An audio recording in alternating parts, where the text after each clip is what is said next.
YouTube. I hope everybody's doing well. Sorry I've been out of the loop. I've just been really busy with school and just some other things going on in my life. Um, but I hope y'all are doing well. And tonight I wanted to talk to y'all about just two things. So hopefully it's going to be a short video, but probably not because I like to talk a lot. Anyways, so the number one thing that I want to talk about, it's going to be shorter than the next topic, is the well, no, I'm not actually not going to talk about that. It's a movie, but I'm actually reading some notes here, so that's why I'm looking off to the side. Is just talking about personal space with people who are in wheelchairs, and why it's just not okay to touch us without our permission. And when I am out and about, I go to the grocery store or I go and run errands or something, and it's at least once a day that I am just randomly touched by a stranger. And I think that's really, really weird, and it makes me really uncomfortable. And I tend to tell people not to touch me, just because like I don't like it. Like, it's weird. Like, why would you just go up to a random stranger and touch somebody? But I have found that it is really like a common theme with people who are in wheelchairs. Like my best friend, who hopefully I will get on here, he tends to have issues with that too, where people will just kind of pat him on the shoulder or just touch him, like physically touch him. And he doesn't mind it, but I do. I don't like it when people touch me. Just because you're a random stranger, you're invading my space, and it's just, there's no reason. And like I said before, like, it would actually happen to me a lot, just going to the grocery store or just like running some errands. And I know that people are like trying to be, are doing it like in a good way, or like with good intentions, but they would not go up to somebody else who is able-bodied and touch them. So I don't understand why it's okay for you to come up to me and touch me. You know, it's really, really weird, and it makes things awkward. And sometimes I kind of have to be bitchy about it because I don't want you touching me. So that's kind of like really, really, like, one of my pet peeves is don't touch me if I don't know you. And yeah, so I don't like that.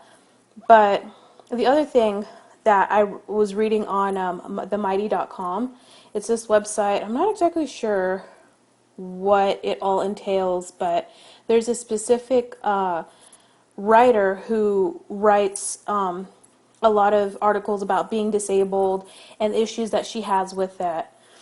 And it's actually really, really good. It's by Karen Hilsberger, Hitselberger. Karen, Karin. So if you're interested, you should go and check it out. She has cerebral palsy, and she was actually covering this, is that she doesn't like her or her wheelchair being touched when she's she's just out and about. And the other thing that she actually covered in this article was that not only do people invade her personal space, like as in her, but people tend to invade her personal space with her wheelchair. And this has never happened to me before, but she says that people have put things on her wheelchair, like backpacks and purses and things like that. Yeah, no, don't do that. Don't do that. Like, we don't carry your shit around. Like, don't do that. Please and thank you, because it's rude, and if you haven't asked us if we would carry your stuff for you, don't do it. So I don't like that. But yeah, and another thing that I kind of wanted to cover is when people are like physically touching me, people are so weird. Like, I don't even understand why you need to touch me in order to talk to me. But when people are talking to me, and they are touching me, they will say things like, "You are so brave, you inspire me," this and that. And like, there's no reason, how would I inspire you? I'm another human being. Like, I'm living my life. I inspire you because I'm out and about and I'm living my life. Okay, well then, you know what? If I inspire you, then you inspire me. You really do. You're just out here living, like, just so amazing. Like, I'm just so amazed by you. Or another thing that people say is, "You're so brave." What am I doing? Like, I'm not doing anything. I'm buying like a head of damn broccoli. Yeah, that's a lot of bravery. Yep. Takes a lot of bravery. Yep. You see how like this ridiculous it really gets when you tell people this, like, no, I'm not brave. I'm not inspiring. I'm none of those things. I'm a normal human being. So don't like tell me that, because it's really, really weird. And don't touch me, because that's really, really weird. Sorry, I'm like moving this thing. So yeah, I don't really like it. I really don't like it when I really don't like it when either females or males touch me. I really don't like it when guys touch me, just because I'm a female. I'm very, very paranoid. And you just need to keep your distance away from me or you're gonna get maced. Just know that.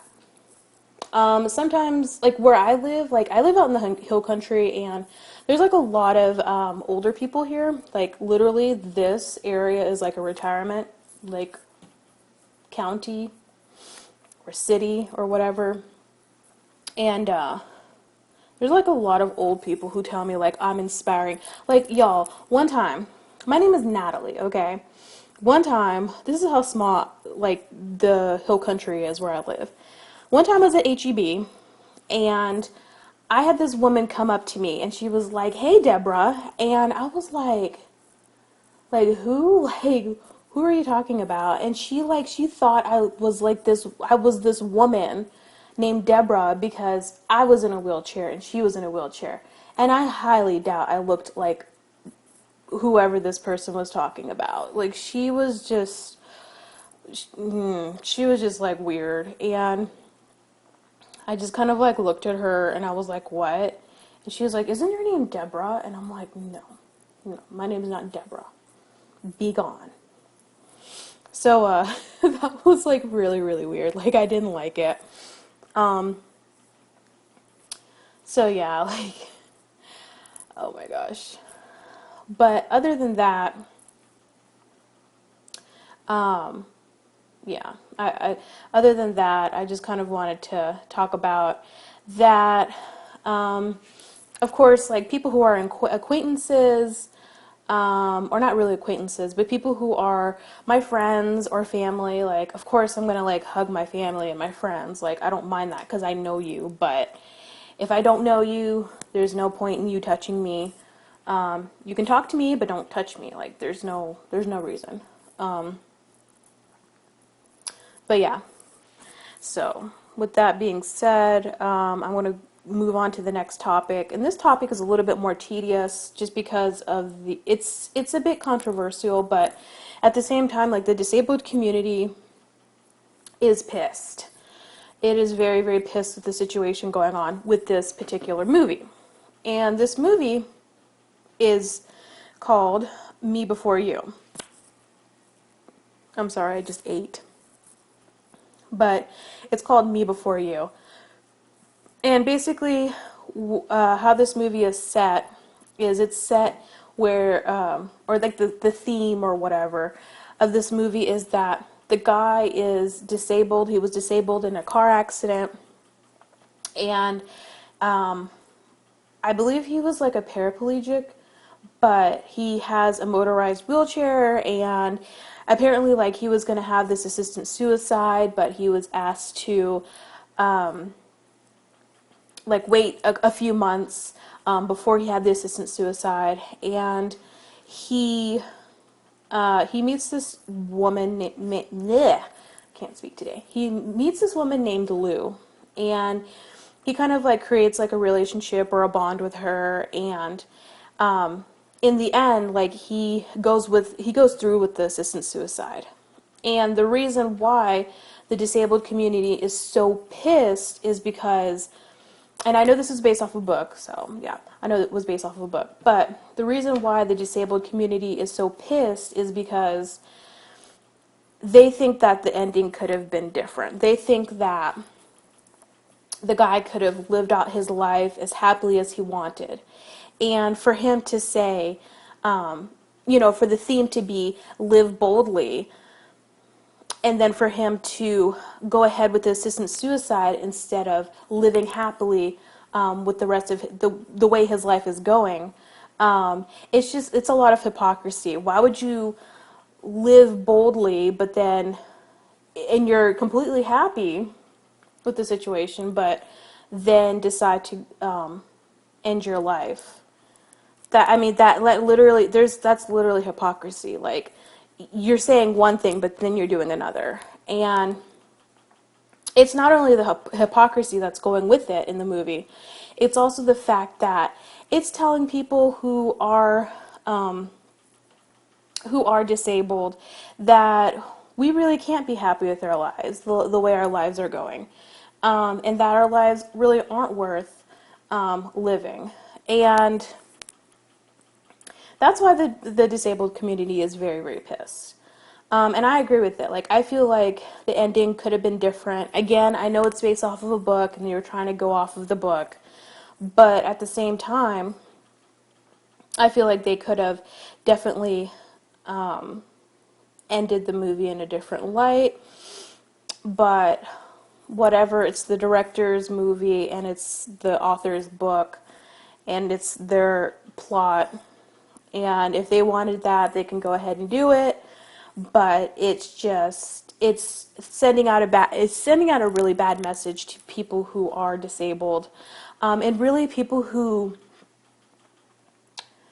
don't really feel like they have self-worth. And I do know, I do know people who are disabled, who are in this disabled community. Like, I know, like, a crap ton of people who are disabled. I know a crap ton of people who have been in wheelchairs due to accidents, and they decide to live their lives happily as much as they want. And I do agree with self-autonomy. However, I feel like that you should still find, the good things in life, and that you should still try and find an alternative. Because, I mean, like I said, I do know that some people who are disabled due to accidents, and they live their lives out happily, even after the accident. Honestly, suicide didn't really come across their mind because they're okay with it. They realize that they can go and live the way they want to, even after the accident. So that's actually like really, that's really the basis of it. The hypocrisy, the living boldly, and then the fact that they're trying to really show that people who are in wheelchairs can't really live a happy and fulfilled life, which obviously isn't true. Like, we can. So yeah. Other than that, that's about it. I am going to be turning in for the night. I have some laundry I have to do. Ugh. And I have my birthday coming up on Monday, so I'm super excited about that. I am going to be 25. Y'all, like, I'm not even excited about it. Like, why? What is life? But yeah, that's about it. So if y'all have any questions, comments, go ahead and leave them down below, and I will try and answer them as quickly as possible, just depending on how busy I am. And yeah, all right, well, bye.